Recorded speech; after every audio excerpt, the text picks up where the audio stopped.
ये मेरे जीवन का हमेशा का रूल था कि मुझे नौकरी नहीं करनी। 2018 का एक टाइम था जब मैंने बहुत अग्रेसिव ट्रेडिंग स्टार्ट कर दी। शुरू में यही था कि आप करोड़पति तो बन ही जाओगे, कोई बड़ी बात नहीं है। ऑप्शन सेलिंग मैंने स्टार्ट ही की थी और पता चला कि 2 रुपये का ऑप्शन सीधा 100 रुपये हो गया, 4.5 लाख रुपए का लॉस। आकांक्षाओं के साथ जब आप मार्केट में आते हो तो आपको लगता है कि पूरी दुनिया आपकी सगी है। सगा कौन है क्या है वो तो समय के साथ आपको पता चलता है। तो अंदर ही अंदर घुटन और खुद से ही जंग चालू हो गई थी। अब आता है सेटबैक बहुत बड़ा।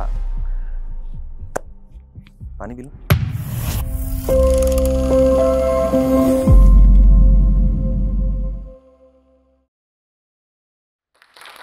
हाय एवरीवन, मैं हूं नमन अग्रवाल और मैं आया हूं राजस्थान के एक बहुत छोटे से गांव डीडवाना जिले से, जहां से काफ़ी बड़े बड़े उद्योगपति भी निकले हैं।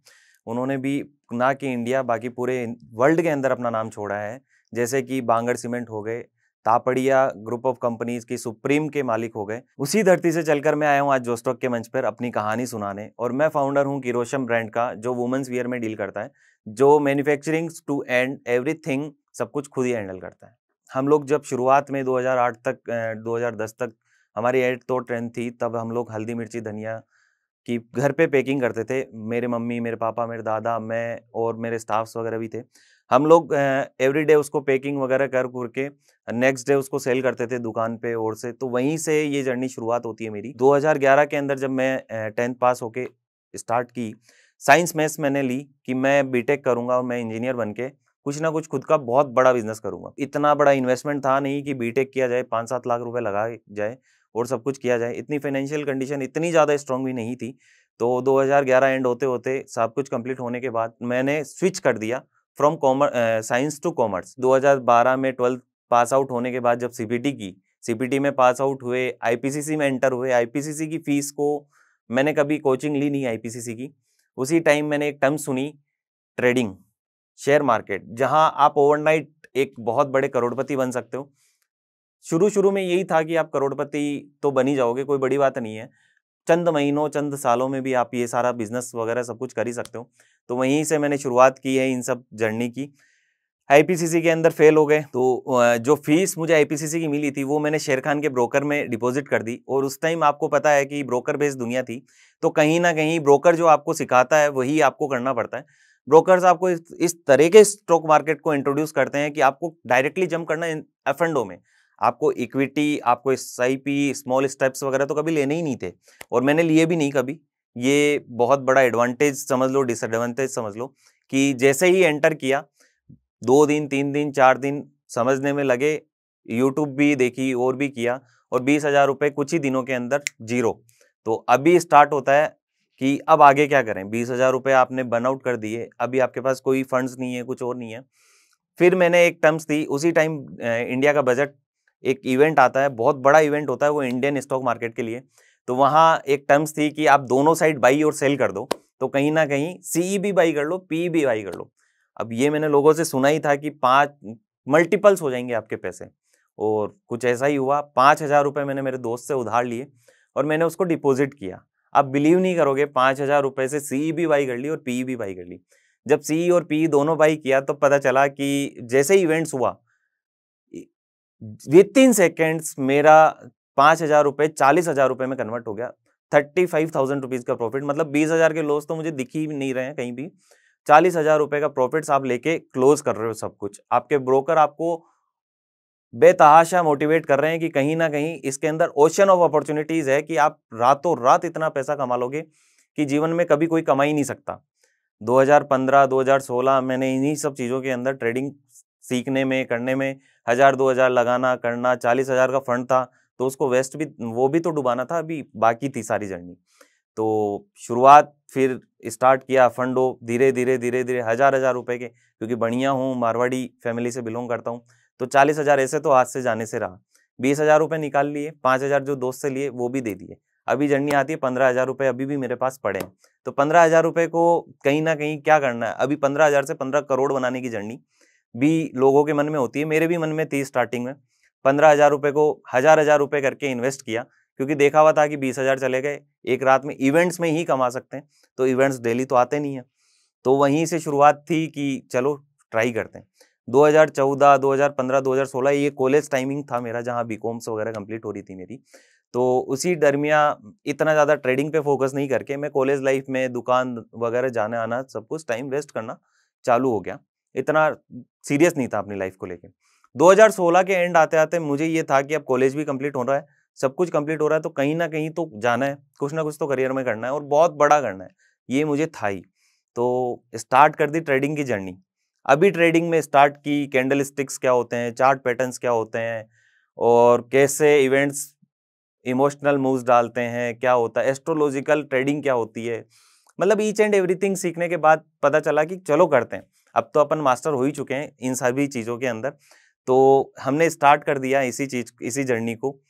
धीरे-धीरे, धीरे-धीरे वो 15,000 रुपए धीरे-धीरे, धीरे-धीरे slow down, slow down, slow down जाते गए, कभी वापस आते गए, कभी जाते गए। मतलब ना एट द ईयर एंड 2017 तक कोई रिजल्ट नहीं, ना कहीं ज़्यादा ऊपर गया, ना कहीं ज़्यादा नीचे गया।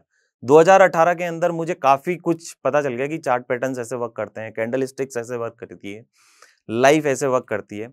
मेरे फादर किराना की दुकान करते हैं, मेरे पीढ़ियों से चलती आ रही है किराना की दुकान। तो किराना की दुकान पे भी आप जा रहे हो और ट्रेडिंग भी साथ-साथ कंटिन्यू कर रहे हो। तो इतना ज़्यादा एक्सपोज़र था नहीं फैमिली में, सब लोग इन्वेस्टिंग को ही जानते हैं। मारवाड़ी फैमिली में इन्वेस्टिंग आपको बचपन से ही सिखाई जाती है। तो इन्वेस्टिंग मैंने कभी सीखी नहीं, मैंने नहीं सीखा, मेरी फैमिली में लोगों ने बताया कि ऐसे करना चाहिए, ऐसे करना चाहिए। नौकरी नहीं करनी, ये एक फिक्स था मेरा कि मैं नौकरी तो कभी नहीं करूँगा। ये मेरे जीवन का हमेशा का रूल था कि मुझे नौकरी नहीं करनी। तो 2018 का एक टाइम था, जब मैंने बहुत अग्रेसिव ट्रेडिंग स्टार्ट कर दी, जहाँ मैं 10 लाख, 15 लाख के फंड से अपनी ट्रेडिंग्स वगैरह करता था। सिंगल डे के अंदर एक अफंडो इवेंट्स आया, जहाँ मुझे थीटा, डीके वगैरह एवरीथिंग पता था। मुझे ये नहीं पता था कि गामा प्ले कैसे करता है। तो जब ₹2 के ऑप्शंस आपके 100-100 रुपए तक पहुँच जाते थे, वो 2018 का टाइम था। ऑप्शन सेलिंग मैंने स्टार्ट ही की थी और पता चला कि ₹2 का ऑप्शन सीधा ₹100 हो गए। साढ़े 4 लाख रुपए का लॉस, 3:10 पे ब्रोकर ने आपकी सारी पोज़ीशंस क्लोज़ कर दी। अभी आपके पास कुछ बचा भी नहीं है, तो रिमेनिंग जो फंड्स थे, एक ही दिन के अंदर साढ़े 4 लाख रुपए का लॉस, इतना मैंने कभी कमाया ही नहीं था। तो इतना बड़ा लॉस झेलने की भी हिम्मत थी नहीं। तो कई दिनों तक तो डिप्रेशन में ज़िंदगी जाती गई, जाती गई, जाती गई। एक मोमेंट ऐसा आता है कि जब आप सोचते हो यार साढ़े 4 लाख का लॉस हो गया, चलो ट्राई करते हैं, रिमेनिंग फंड से भी कहीं न कहीं आप कुछ कर लोगे। जब साढ़े 4 लाख रुपए का लॉस हुआ, तब नेक्स्ट डे वापस 10-15 दिन बाद, 1 महीने बाद वापस स्टार्ट किया, तो वही अग्रेशन आपको कहीं न कहीं वो छूटता नहीं है अग्रेशन आपके। खून से नहीं निकलेगा, आपके माइंड से नहीं निकलेगा वो अग्रेशन। वो अग्रेशन आपके अंदर हमेशा रहेगा कि आप बहुत कुछ कर सकते हो और आपको करना है। नमन, तुम कहीं न कहीं वो कर सकते हो जो बाकी दुनिया नहीं कर रही। तो यार ऑब्वियस है, वो बड़े-बड़े लोग आपको जीने भी नहीं देंगे। वो आपको फ़ैसिनेट करते रहते हैं, कहीं न कहीं यूट्यूब, इंस्टाग्राम पे ये चीज़ें आती रहती है कि देखो मैंने ये किया, मैंने वो किया, तो आप भी कर ही सकते हो। नेक्स्ट टाइम हुआ ऐसा, वापस आए, वापस सब कुछ किया, ₹2000 का प्रॉफ़िट हुआ, तो ऐसा लगा कि यार चलो यार, अब तो रिकवर करने में ज़्यादा टाइम नहीं लगेगा। 2000 की कैलकुलेशन जब आप करते हो तो ऑलमोस्ट 100 दिन के अंदर आप कभी 2000 का होगा, कभी 5000 का होगा, कभी 10,000 का होगा, निकाल ही लोगे। नेक्स्ट डे जब झटका लगा, सीधा का सीधा अकाउंट्स ब्लो अप। आपके पास आपकी जो होल्डिंग्स पड़ी है, जो आपके फादर की होल्डिंग्स थी, होड़ थी, सारी ब्लो अप हो चुकी है। अभी आपके पास कुछ नहीं है। अभी जो डिप्रेशन का टाइम, जो संघर्ष का टाइम है, वो अभी आता है, क्योंकि इसी टाइम के दौरान आपके पास कुछ भी नहीं बचा। आपको दुकान बैठना नहीं है, धंधा आपको वो वाला करना नहीं है, आपको धंधा ट्रेडिंग करना है, जो भी एक फैसिनेटिंग टर्म्स है दुनिया में। काफ़ी बड़े लॉसेस ट्रेडिंग वगैरह में हो गए थे, तो कहीं न कहीं ये था कि घरवालों को भी बता नहीं सकते थे, क्योंकि अगर घरवालों को बता दिया तो वैसे ही आपका जीवन मरण में कन्वर्ट होने वाला था। दोस्तों के साथ ऐसे शेयर नहीं कर सकते थे कि आपको पैसा कहीं न कहीं दोस्तों से, फैमिली मेंबर से उधार लेना ही पड़ता है, तो उनको भी नहीं बता सकते थे। तो अंदर ही अंदर घुटन और खुद से ही जंग चालू हो गई थी। तो अभी कुछ ऑप्शंस बचे नहीं थे कि क्या करना है, क्या नहीं करना। एकदम ब्लैंक जब आदमी होता है और एकदम डिप्रेस्ड, कि एक तो होता है ज़ीरो पे खड़ा हो, ना तो मैं ज़ीरो पे था, ना मैं कहीं और था, मैं तो माइनस में था, कि अभी इस पैसे को कैसे रिकवर करना है और बाकी सबको कैसे सेटल करना है। पैसे चुकाने थे वो अलग। दोस्तों, अच्छा समय हमेशा आपके साथ नहीं होता। तो हमारे मारवाड़ में एक कहावत है कि संघर्ष नहीं जिनके जीवन में, वो भी कितने अभागे होंगे, या तो प्रण को तोड़ा होगा या रण छोड़कर भागे होंगे। तो दोस्तों, लाइफ ने मुझे भी 2 ऑप्शन दिए, या तो रण को छोड़कर अभागा बन जाऊं, या रण में लड़कर विजेता बन जाऊं। मैंने दूसरा ऑप्शन चुना। दोस्तों, यहां से शुरू होता है मेरी जिंदगी का एक नया चैप्टर। ट्रेडिंग में तो लॉस वॉस करके बैठ ही गए थे। तो अभी शुरुआत होती है पापड़ बिजनेस की। एक सडन हमारी दुकान के ऊपर काफ़ी लोकल जो सेल्समैन वगैरह आते हैं उनसे मैं बातचीत करता रहता था कि क्या करना चाहिए, क्या नहीं करना चाहिए, कैसे सेल्समैनशिप काम करती है। बिकॉज़ आप कितना भी माल खरीद लो, बेचना ही सबसे बड़ी कला है दुनिया के अंदर। तो उसी दरमियाँ मुझे ये लगा कि मुझे क्या करना चाहिए। एक सेल्समैन ने मुझे एक चीज़ बताई कि पापड़ एक बिज़नेस को इंट्रोड्यूस किया, तो पता चला कि पापड़ में भी काफ़ी ओशन ऑफ अपॉर्च्युनिटी है। तो जहाँ नई चीज़ दिखी अपन तो कूद गए। उसने मुझे बिना कुछ बताए, बिना कुछ किए काफ़ी चीज़ें नोट डाउन कर ली, मेरी फ़र्म का नाम, नंबर वगैरह सब कुछ। तो उसने वहीं से एक पापड़ का कार्टून मुझे भेज दिया, बिना किसी जानकारी के। तो अब दुकान पे जब पापड़ का कार्टून आ गया तो कहीं न कहीं आपको पता है कि पापा भी पूछ रहे हैं कि किसने भेजा, क्या भेजा? मुझे भी नहीं पता कि क्यों भेजा, किसने भेजा, कैसे भेजा? आप जब गाँव की ज़िंदगी से होते हो, गाँव से होते हो तो वहाँ पे आपकी साख होती है। तो आपको कोई भी उधार देके चला जाता है, तब उधार जब चीज़ें मिलती हैं तो कहीं न कहीं आपके अंदर कॉन्फिडेंस होता है कि क्या करें। लेकिन ये है कि वो पैसा आपको चुकाना पड़ेगा। ₹2000 की कीमत का जब पापड़ का कार्टून दुकान पे आया तो एक भौचाल मच गया घर में कि अब इसका क्या करोगे? तो अब ऑब्वियस है कि जब ये कार्टून आ गया तो इसको बेचना तो है और पैसा भी अगले का चुकाना है। मेरे फादर का एक रूल है कि जो चीज़ आपके आ गई, आप किसी दूसरे का नुकसान नहीं कर सकते। आप उसको ये नहीं बोल सकते कि ले जा भाई, नहीं। उसको आपको मेहनत करके उसको सेल आउट करना है, कहीं न कहीं निकालना है। तो वहीं से जर्नी स्टार्ट होती है मेरी। लोकल डीडवाना में मैं बेच नहीं पा रहा था क्योंकि शर्म थी कि नहीं यार मैं ऐसा करूँगा, वैसे करूँगा, बड़े-बड़े सपने। तो अपनी ही घरवालों, अपने ही दोस्तों और अपने ही लोकल लोगों के बीच में आप इतना खुल नहीं पाते हो, इतना बता नहीं पाते हो। तो मैंने स्टार्ट किया। डीडवाना के आस-पास 190 गाँव लगते हैं। 190 गाँवों में जब आप daily by train, by bus, by bike जैसे भी शुरुआत में धीरे-धीरे, धीरे-धीरे जाना चालू किया। 10 पैकेट पापड़ भी लेगा तो देंगे, 100 पैकेट लेगा तो भी देंगे।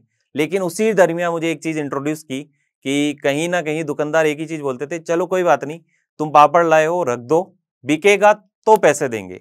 ये बहुत बड़ी टर्म थी मेरे लिए कि स्टार्टिंग में मैं किसी को उधार दे दूँ और वो भी बिकेगा तो। मान लो 1 महीने बाद उसने मुझे रिटर्न कर दिया और कर दिया। तब तक मुझे नहीं पता था कि पापड़ खराब भी होती है कोई चीज़ और उसके क्लेम्स वगैरह भी पास होते हैं। मैं गया, लोगों ने मुझे बहुत अच्छा रिस्पॉन्स दिया। कहाँ एक कार्टून बेचना भी हमारे लिए बहुत बड़ी बात थी और कहाँ 1 महीने के अंदर 100-100, 150 कार्टून तक मैं 2021 तक पहुँच गया था। 2021 तक मैंने महीने के 150, 200, 150, 200 कार्टून सेल करना स्टार्ट कर दिया। तो अभी जर्नी आती है कि 150 से अब 1500 भी करना है। मारवाड़ी बढ़िया बच्चा है तो कहीं न कहीं अंदर से वो जुझारूपन होता है कि नहीं यार इसको और कैसे बढ़ाएँ और कैसे बढ़ाएँ? तो पापड़ आता सब जगह बीकानेर से ही है, वो भी मेरे गाँव के पास ही है। तो बस से गए, देखा मैन्युफैक्चरिंग कैसे होती है, क्या मार्जिन्स बचते हैं, अगर मैं खुद इसको बनाऊँ तो क्या बचेगा? तो मुझे पता चला कि इतना-इतना एक्स्ट्रा मैं कमा सकता हूँ। मैंने बीकानेर से डायरेक्टली मैन्युफैक्चरिंग करना स्टार्ट कर दिया कि मैं अपने ही सब कुछ करूँगा, वैसे करूँगा। उसी दरमियान मुझे पता चला कि पापड़ सबसे ज़्यादा यूपी, बंगाल, बिहार, उड़ीसा इन सारे एरियाज़ में भी सेल होते हैं। मैं बिहार गया, मैं यूपी गया, मैं इधर बंगाल में भी मैंने कुछ कॉन्टैक्ट्स वगैरह फेसबुक के थ्रू और के थ्रू, सेल्समैनों के थ्रू स्टार्ट कर दिया। धीरे-धीरे, धीरे-धीरे वो साम्राज्य भी काफ़ी अच्छा धंधा चलने लग गया पापड़ का। मैं आ गया 500-600 कार्टून की सेल पे मंथली पे पहुँच गया। अब आता है सेटबैक बहुत बड़ा। जब तक आपको टर्म्स नहीं पता होती कि पापड़ के अंदर क्लेम भी होता है। 2 महीने बाद, 1 महीने बाद बारिश का जो सीज़न आता है, बारिश के सीज़न तक पापड़ बहुत अच्छे स्मूथ चलते हैं। लेकिन जैसे ही बारिश की सीज़न आई, बारिश की सीज़न में पापड़ खराब होना स्टार्ट हो गए। जब आपने बिहार कंटेनर भेज दिया, बंगाल भेज दिया, यूपी भेज दिया, बारिश की सीज़न चाहे कहीं भी हो, सेम ही होती है, चाहे राजस्थान हो, चाहे कहीं और हो। मॉइस्चर होता है, पापड़ के और मॉइस्चर के कभी बनती नहीं है। नमकीन, पापड़ और ये सब चीज़ें, इसीलिए वो बीकानेर में बनती है। मॉइस्चर नहीं होता वहाँ की हवाओं में भी मॉइस्चर नहीं है। तो वहीं से मेरी वापस एक सेटबैक की जर्नी हम मुझे सामने दिखने लग गई। तो सभी लोगों ने मुझे 500-600 कार्टून, 800 कार्टून की जब सेल आप बिहार, बंगाल में कर रहे हो, तो और बहुत अच्छे मार्जिन्स के साथ कर रहे हो। कुछ दिन, कुछ महीने तो चले, उसके बाद उन्होंने मुझे क्लेम देना स्टार्ट कर दिया। कुछ पार्टियों ने पूरा का पूरा ही क्लेम दे दिया कि ये सारा खराब है। हो सकता है खराब हुआ हो कि नहीं हुआ हो, आप बार-बार वहाँ जा भी नहीं सकते। उनके एरिया में जाके आप उनसे ज़्यादा सवाल-जवाब भी नहीं कर सकते। अब वापस आपने जिससे बनवाया है, उसको आपने पैसे दे दिए, आपके पास कोई ऑप्शन नहीं और वो लोग लेते भी नहीं है। आपको ही उनको क्लेम देना पड़ेगा। तो अभी वापस 3-4 लाख रुपए का अगेन एक शॉट कि सारा का सारा पापड़ का बिज़नेस है और है, सब कुछ है। उनको वापस रिटर्न करना है, आपको रिटर्न लेना है। वह यहाँ से भेजने का भी आपका पैसा लगेगा और वहां से वापस आने का भी आपका पैसा लगेगा। आप सोचो यार, एक तो आप कर्ज दले दबे हो, ऊपर से आपको और दबोचा जाए, तो कहीं ना कहीं आपकी तो सारे प्राण निकाल चुके हैं वो लोग। उन्होंने मुझे सारा डायरेक्ट बोल दिया कि इसको भेजने का भी आपका ही पैसा लगेगा। यहाँ मेरी जर्नी और ज़्यादा चैलेंजिंग हो गई। मैं पापा को भी नहीं बता सकता था। उन्होंने कहा भी था मुझे धीरे कि धीरे चलना, पहले अपने होम ग्राउंड को स्ट्रॉन्ग करो, यानी राजस्थान को स्ट्रॉन्ग करो, उसके बाद बाहर जंप करना। लेकिन छोटी अधेड़ उम्र के अंदर बहुत ज़्यादा आकांक्षाओं के साथ जब आप मार्केट में आते हो तो आपको लगता है कि पूरी दुनिया आपकी सगी है। सगा कौन है, क्या है, वो तो समय के साथ आपको पता चलता है।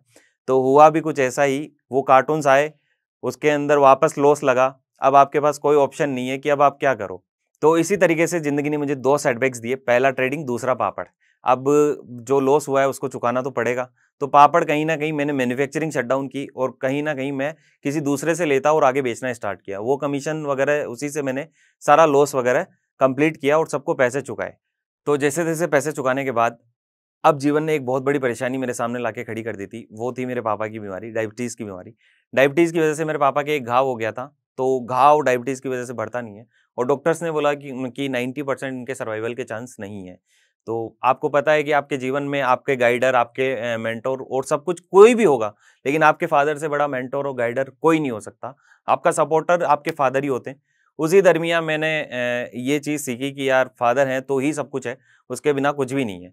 तो अब उसी जर्नी के अंदर ये बहुत बड़ा टास्क था कि इधर मेरी लाइफ में back to back setbacks, loss और सब कुछ हो रहे थे, इधर फादर का ये सब कुछ, तो अब करा क्या जाए? उसी टाइम जयपुर प्रिंट एक ऐसी चीज़ थी जो काफ़ी फैंसी टर्म्स में थी, तो उस दरमियान मैंने सोचा कि मैं कपड़े का बिज़नेस भी कर सकता हूँ। मेरा जयपुर ननिहाल भी था, मेरे जयपुर फैमिलीज़ भी थी, जयपुर आना-जाना बना रहता था, बस से आना, बस से जाना और सब कुछ करना। तो पापा को कहीं न कहीं पापा का ऑपरेशन हुआ और चीज़ें उनका टाइम लगा, रिकवरी आने में 6 मंथ्स लग गए। उस दरमियाँ के अंदर ये था कि अब ये वाला बिज़नेस तो पापड़ भी चल रहा है, ठीक है, थोड़ा-थोड़ा, थोड़ा-थोड़ा, किराने की दुकान भी चल रही है थोड़ी-थोड़ी, लेकिन कुछ बड़ा करने की जो चाह थी, वो ना उस टाइम खत्म हुई, ना अब खत्म हो रही, ना कभी खत्म होगी। क्योंकि मारवाड़ के बच्चे हमेशा धंधा ही सीखते हैं और बहुत ज़्यादा कुछ करना चाहते हैं। तो कपड़े के बिज़नेस ने जब नया मोड़ लिया, नया पड़ाव लिया, तो वहाँ हुआ ऐसा कि कहीं न कहीं कपड़े के अंदर ये था कि शुरुआत के अंदर आपको हर कोई ठगना चाहता है, आपको पता है हर कोई आपसे चाहता है कि वो आपसे हाई मार्जिन्स कमा ले। जयपुर गए, जयपुर सांगानेर गए, लोगों से बातचीत की, उनसे चीज़ें पूछी, तो वो आपको सही चीज़ें तो कभी नहीं बताएँगे, ये आप ऑब्वियस चीज़ें मान के चलो। अभी आपके पास काफ़ी सोर्सेज़ हैं, यूट्यूब है, वो इंस्टा है, सब कुछ है। लेकिन जब आप प्रैक्टिकल फ़ील्ड में उतरते हो, तो वहाँ जाके आपको पता चलता है कि डी2सी और मैन्युफैक्चरिंग के अंदर बहुत बड़ा गैप है, जहाँ आपको कहीं न कहीं उसको फ़िल करना है। तो जब लोगों से मिला और किया, सब कुछ किया, तो स्टार्टिंग के अंदर उन लोगों ने मुझे ऐसे-ऐसे मार्जिन्स पे, ऐसी-ऐसी रेटों पे माल दिया, सब कुछ किया। तो वहाँ एक टेलर भैया थे जिनसे मैंने एडवाइस ली, जिनसे मैंने गार्डियनशिप ली और उन्होंने मुझे बताया कि ऐसे-ऐसे कपड़ा होता है, इसके अंदर ऐसे आपको करना है, इतना आप मार्जिन कर सकते हो। ऑनलाइन पोर्टल्स पे आप जाओगे तो ये कर सकते हो, ऑफलाइन पोर्टल्स पे जब आप जाओगे तो ऐसा कर सकते हो। ब्रोकर्स होते हैं जो आपको उधार देते हैं और आपको भी आगे उधारी देनी थी। अब एक उधार ही ऐसी टर्म्स है जो मेरे जीवन में हमेशा मुझे सेटबैक्स में लेके गई। तो मुझे ये था कि मैं उधार तो नहीं दूँगा और कहीं न कहीं मैं घबरा गया कि यार अब क्या होगा? उधर पापा की सिचुएशंस, फैमिली बैकग्राउंड, फैमिली के अंदर ऑलरेडी मैं इतने ज़्यादा लॉसेस वगैरह, तो कंप्लीट जर्नी यहीं से फिर कपड़े का बिज़नेस मैंने स्टार्ट किया। छोटे-छोटे लेवल पे मैंने बाज़ार से कपड़ा लिया, उसको स्टिचिंग करवाना चालू किया, चीज़ें समझनी स्टार्ट की। मात्र 80,000 रुपए के इन्वेस्टमेंट से जब मैंने कपड़े का बिज़नेस स्टार्ट किया, तो मेरे दोस्तों को भी मैंने नहीं बताया, मेरी फैमिली में भी इतना ज़्यादा इंट्रोड्यूस नहीं किया। मेरी मम्मी को पता था, मेरी बहन को पता था, मेरे जीजा जी को पता था। क्योंकि ज़्यादा लोगों को बता आप सकते नहीं हो क्योंकि ऑलरेडी आप जो पीछे कर रख चुके हो, तो लोग आप पे हँसेंगे कि तूने ऐसा क्या उखाड़ लिया? अब तीसरा करके भी तू फेल ही होने वाला है। तो वहीं से मेरी जर्नी शुरुआत होती है, वहीं से मैंने धीरे-धीरे तो उस दरमियाँ मुझे एक चीज़ पता चला कि एक्सपोर्ट एक बहुत बड़ा एक्सपोज़र है और जयपुर एक टूरिस्ट सिटी है, जहाँ हर जगह टूरिस्ट रहते हैं। तो जितने भी टूरिस्ट प्लेसेस हैं जयपुर में, मैं वहाँ जाता, मैंने वहाँ पे सेल आउट एक छोटी-छोटी कैनोपी लगाई और हाथ में ऐसे कपड़े वगैरह पकड़ के और करके, जब आप वहाँ पे छोटे-छोटे टूरिस्ट गाइडर, बड़े टूरिस्ट गाइडर को आप अप्रोच नहीं कर सकते। जो मेरी एज के टूरिस्ट गाइडर थे उनको मैं अप्रोच करता हूँ और उनसे ये बोलता, क्योंकि मुझे इंग्लिश वगैरह इतना ज़्यादा परफेक्शन हर इन लैंग्वेजेस में नहीं है, तो उनसे ही आपको गाइडेंस लेनी पड़ती है कि क्या करना है क्या नहीं करना। तो मैंने उनको यही बोला कि आपका जो भी कमीशन होगा मैं आपको दूंगा, आप एक काम करो, आप इन लोगों को बोलो कि ये मेरा माल खरीदे। मैंने उसी दरमियान एक ट्रिक ली, मेरा जो भी कपड़ा था उसके ऊपर टैग लगता है, मैंने उस टैग में मेरा विजिटिंग कार्ड टैग बनाया और विजिटिंग कार्ड टैग बना के उसको अटैच किया। तो धीरे-धीरे 1 महीने, 2 महीने, 3 महीने डेली 1 कुर्ती बिकती, कभी 2 बिकती, कभी 20 कुर्ती, 100 कुर्ती। टूरिस्ट गाइडर्स वगैरह भी मुझे जानने लगे, चीज़ें बिकने लग गई और जो टूरिस्ट आते थे, जो मुझसे माल खरीदते थे, वो यूके जहाँ भी जाते, मेरा टैग देखते, विजिटिंग कार्ड था, मेरा मोबाइल नंबर था, सब कुछ था, तो वो मुझे कॉल करते। तो इससे मुझे काफ़ी अच्छा एक्सपोर्ट का एक्सपोज़र मिल गया। उन लोगों की वजह से मुझे कहीं न कहीं ऑर्डर्स आना स्टार्ट हो गए। तो इस पूरी जर्नी के अंदर सबसे ज़्यादा मुझे हेल्प मिली है, वो मिली है मुझे सोशल मीडिया प्लेटफ़ॉर्म से, जिसके अंदर फेसबुक से मुझे काफ़ी हेल्प मिली है और आज तो हम सारे मार्केट प्लेसेस पे अवेलेबल हैं, अमेज़न, फ्लिपकार्ट, मिंत्रा, नायका। जैसे 10-15 ऑर्डर भी दिन के बहुत भारी थे, आज हज़ारों के अंदर वो ऑर्डर बदल गए। तो दोस्तों 80,000 रुपए के इन्वेस्टमेंट से शुरू हुई जर्नी आज करोड़ों रुपए का बिजनेस कर रही है। तो दोस्तों ज़िंदगी आपको गिराती है, फिर उठाती है, फिर गिराती है, फिर उठाती है। बिल्कुल उस बच्चे की तरह जो गिरता है, उठता है, फिर गिरता है, फिर उठता है और एक दिन चलना सीख जाता है।